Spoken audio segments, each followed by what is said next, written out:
बाजार बोलता है, इसमें एफआईज डीआईज का डेटा देख लेते हैं एक बार। एफआईज का डेटा कल 9 सत्रों के बाद प्लस साइड पर आ गए एफआईज और 6066 करोड़ रुपए की बाइंग करके ले गए हैं। डीआईज करीब 1952 करोड़ की सेलिंग करके गए हैं। तो ये एक इंटरेस्टिंग डेटा है कि डीआईज को थोड़ा सा प्रॉफिट बुक करने का समय मिला, लेकिन ये बड़ा इंटरेस्टिंग फैक्ट रहता है कि डीआईज को पता कैसे चल जाता है कि एफआईज आज खरीद रहे हैं, उसी दिन वो बेचना शुरू कर देते हैं, प्रॉफिट बुक करना शुरू कर देते हैं। एनीवेज हमारे कम से कम इंस्टीट्यूशन इतने स्मार्ट हैं कि उनको आज पता लग गया है कि कौन खरीद रहा है, तो हमें किस दिन प्रॉफिट बुक करना है। ये बहुत इंटरेस्टिंग है। एक बार देख लेते हैं ग्लोबल इंडिसेस का हाल कि वहाँ पे किस तरह का रुझान देखने के लिए मिल रहा है। तो वहाँ पर देखें तो डाउ कल थोड़ा साइडवेज, वहाँ भी करीब ½ % की गिरावट ही देखने के लिए मिली। शंघाई करीब 1% नीचे, हैंसिंग में 2.5% की गिरावट है। निकाई कोस्पी हर जगह पर करीब ½ से पौना% की गिरावट देखने के लिए मिली। उसके वजह भी हैं, वो वजह हम बताएंगे कि क्यों आज मार्केट थोड़े से रेंज में है और थोड़े से नेगेटिव चल रहे हैं दुनिया भर में। एक बार देख लेते हैं आज के टॉप गेनर्स और लूजर्स कौन से काउंटर हैं जो कि अच्छी स्ट्रेंथ दिखा रहे हैं। तो जेबीएम ऑटो यहाँ पर करीब 11% का उछाल है। साला टेक का करीब 7.5%, ओलेक्ट्रा ग्रीन करीब 7.5%, सानुमा करीब 7% और गरवारे हाईटेक का ये 6% ऊपर है। ये काउंटर डेली टॉप गेनर्स की लिस्ट में आ रहा है। आज ये नीचे है टॉप गेनर्स की लिस्ट में नंबर 5 पर, लेकिन वैसे नंबर 1 पे रहता है। एक बार देख लेते हैं टॉप लूजर्स कौन से काउंटर हैं जहां पर कि आज थोड़ी सी वीकनेस दिखाई दे रही है। तो एमजीएल करीब 5%, आईजीएल करीब 3%, धानी करीब 3.5%, आइनॉक्स ग्रीन करीब 3.5% और फोर्स मोटर करीब 3.5%। तो आज सिटी गैस डिस्ट्रीब्यूशन कंपनीज पे थोड़ा सा प्रेशर आता हुआ दिखाई दे रहा है, लेकिन ओवरऑल देखें तो मार्केट में एक अच्छी स्ट्रेंथ बनी हुई है।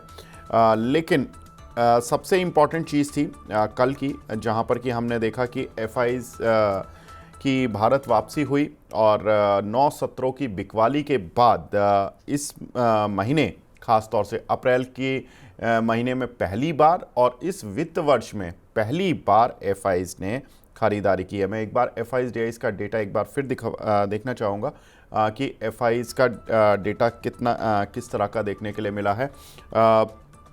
एफआईज ने करीब कल 6066 करोड़ रुपए की बाइंग की है और ये 9 सत्रों के बाद हुआ। अगर हम देखें तो एफआईज का जो मैं डेटा देख रहा था कि 9 सत्रों में उन्होंने कितनी सेलिंग की, तो देखिए 27 मार्च को उन्होंने लास्ट बाइंग की थी 11,111 करोड़ रुपए की।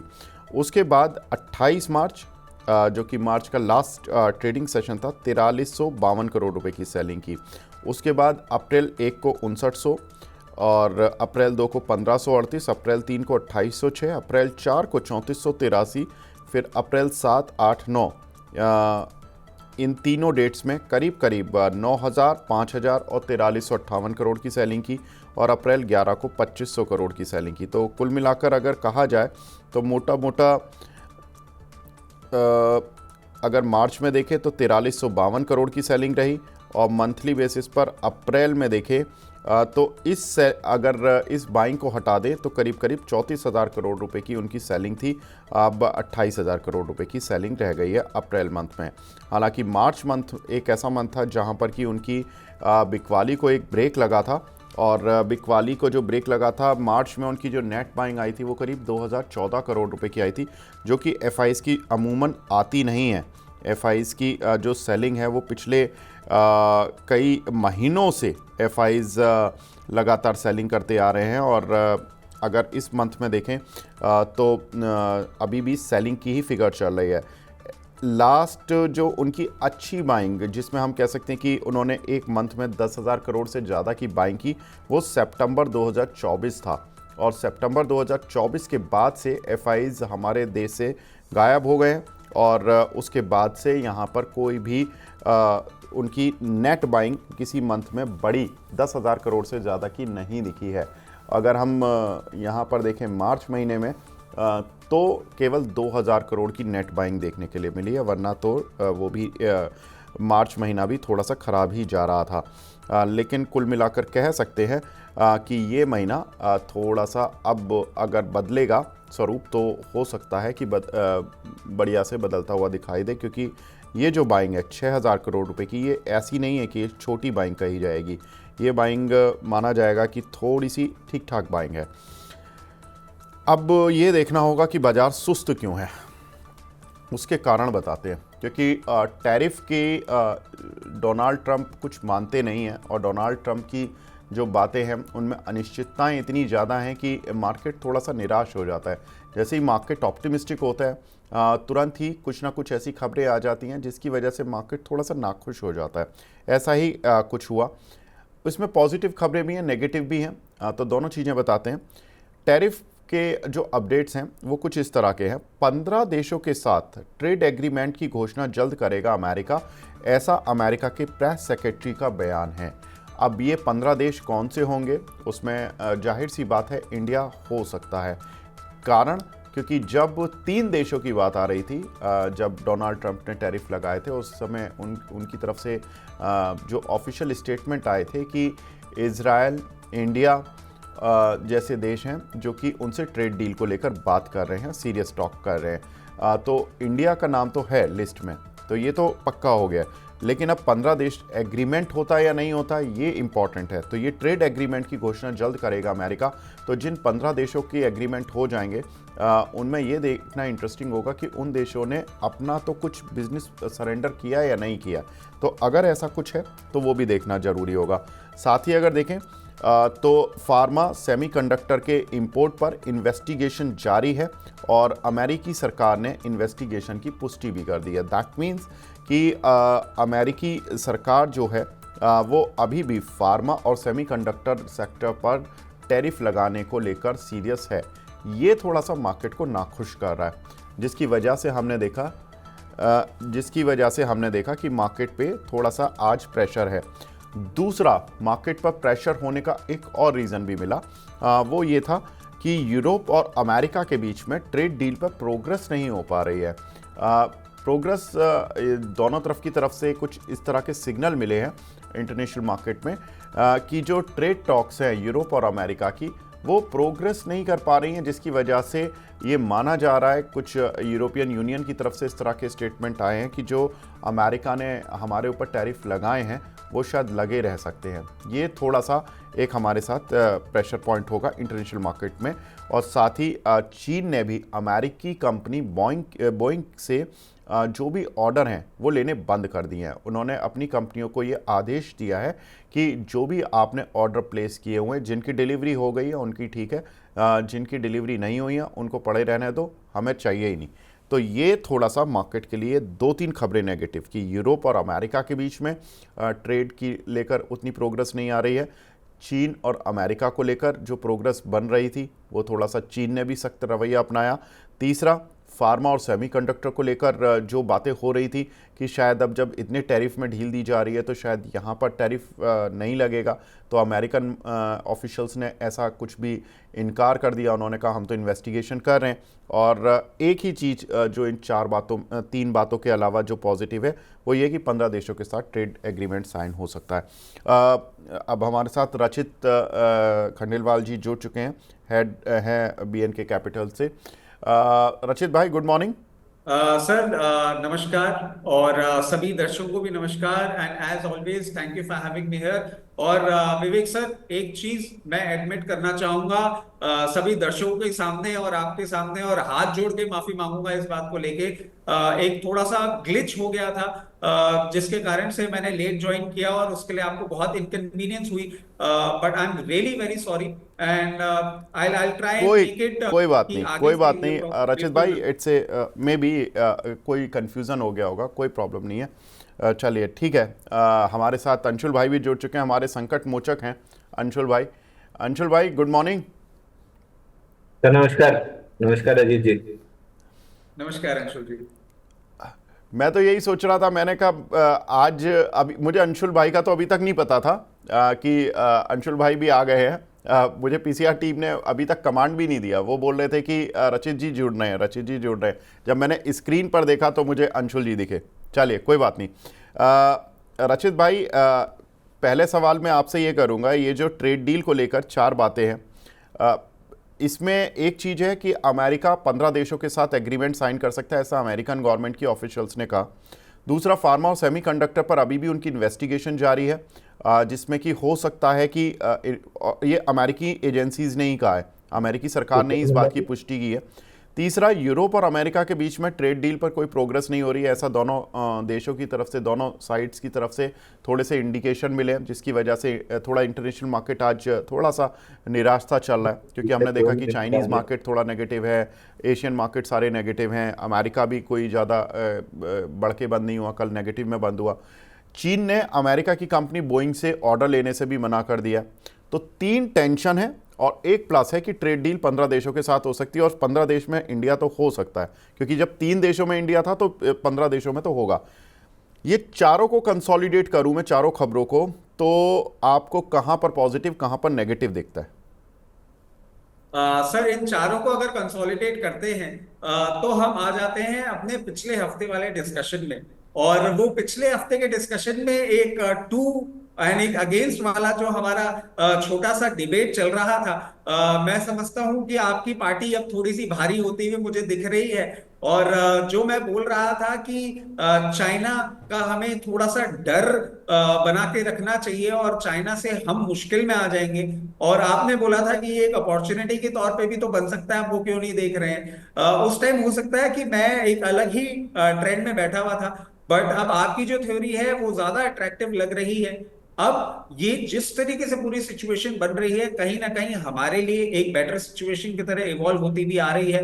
और अगर हम ट्रेड वॉर का करंट सिनेरियो देखें तो उसमें एक चीज और देख लें कि यूएस ने अपने आप को बहुत लिबरल कर लिया है, और इस लिबरल होने के बाद अब the ball is in China's court. अब देखना ये होगा सर कि चाइना किस तरीके से बिहेव करता है।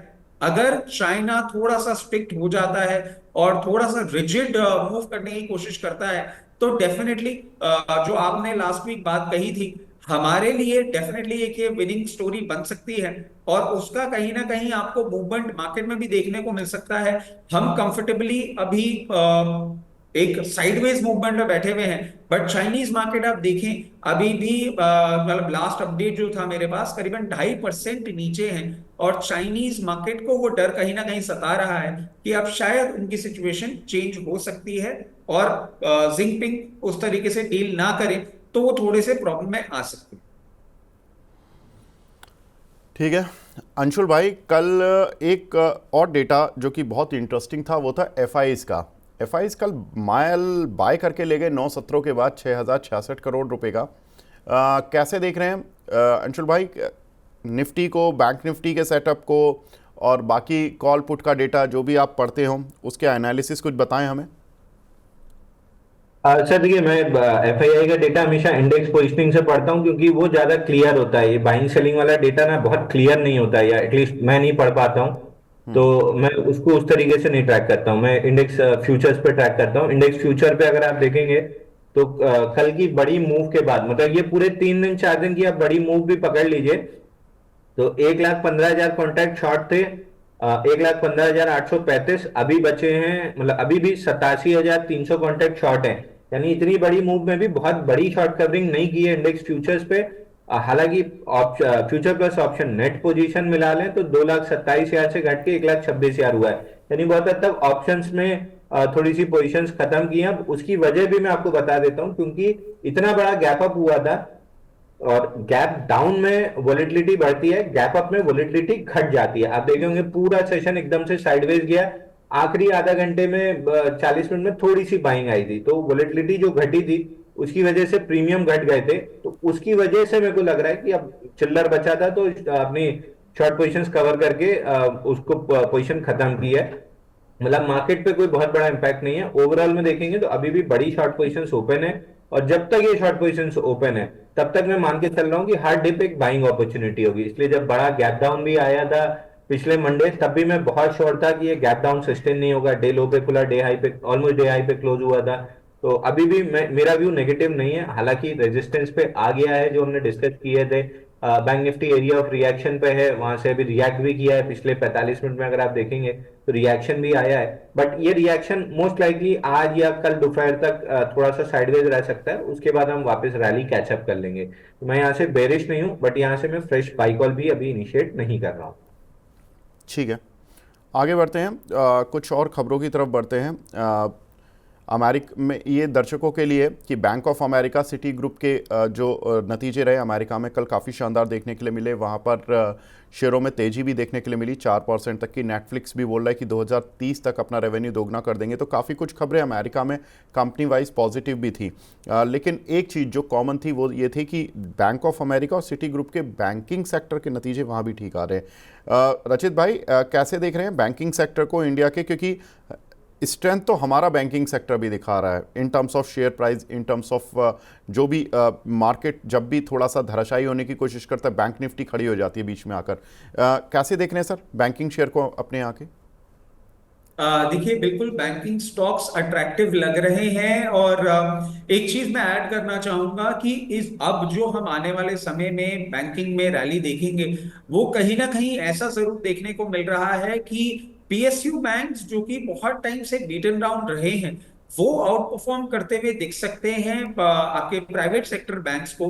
तो मैं समझता हूं पीएसयू बैंक्स का, आपके जो टॉप 5 पीएसयू बैंक्स हैं, बहुत अट्रैक्टिवली पॉइज्ड हैं। और लोअर लेवल्स पे अगर आप एक मध्यम अवधि के इन्वेस्टर हैं, लोअर लेवल्स पे आप पोजीशन बनाएं, डेफिनेटली आपको एक अपसाइड इसमें देखने को मिल सकता है। अभी जैसे आपने देखा भी होगा कि आरबीआई की तरफ से भी रेट कट वगैरह आने लग गई है, जो कि लिक्विडिटी को भी एनहांस करने के ही काम में आ रही है, जो कि इन टर्न इनको बेनिफिट देगा। इसमें बस एक थोड़ा सा नेगेटिव फैक्टर जरूर हो सकता है सर, इनको जो डिपॉजिट्स गार्नर करने में प्रॉब्लम आ रही थी, अब थोड़ी सी और होती हुई दिखेगी। क्योंकि अभी आपने देखा भी होगा, इसी वीक में अनाउंसमेंट आया था कि जिस तरीके से ये रेट अपने डिपॉजिट रेट्स भी घटा रहे हैं, वो थोड़ा सा एक प्रॉब्लम जरूर आपको देखने को मिल सकता है। और उसमें भी मैं आपको बताऊं विवेक सर, एक silver lining on the cloud क्या हो सकती है कि जो आपने अभी ये 12 लाख रुपए तक का टैक्स कट देखा है, हम एक्सपेक्ट कर रहे हैं कि टीयर 2 सिटीज और रूरल एरिया में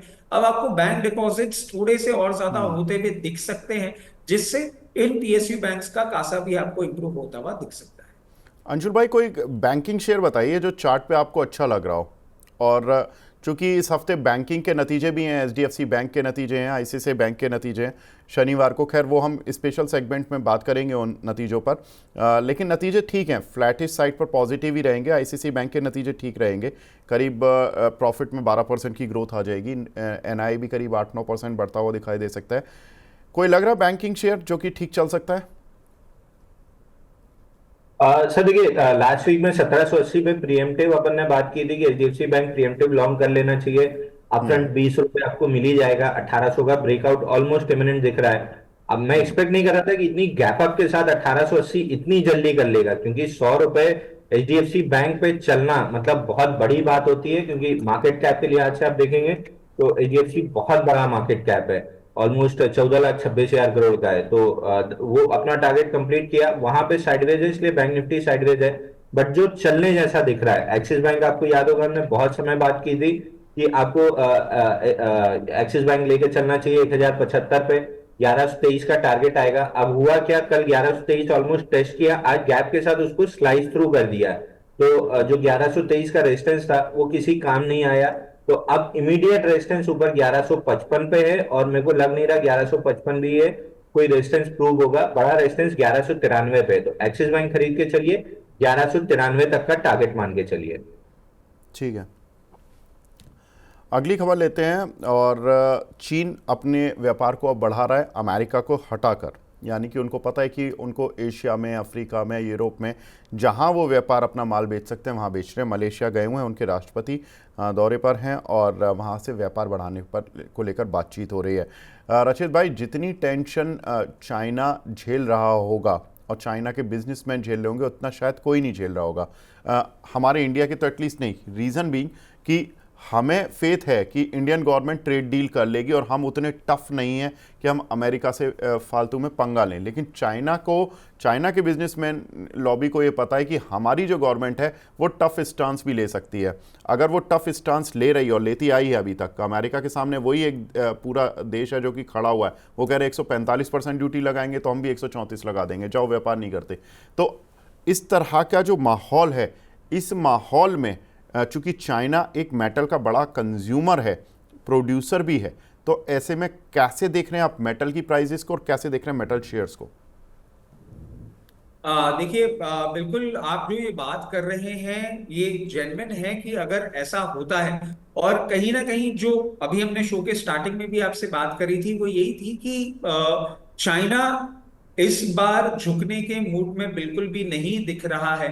और कहीं ना कहीं अब जो डोनाल्ड ट्रंप ने अपना एक स्टैंस चेंज किया है, जो थोड़ा सा सॉफ्टन आउट हो रहे हैं, वो इसको चाइना एज अ बेनिफिट जरूर यूज करना चाहेगा, जिसके लिए यूएस को प्रॉब्लम होगी होगी और चाइना को भी आपको एक प्रॉब्लम जरूर देखने को मिल सकती है।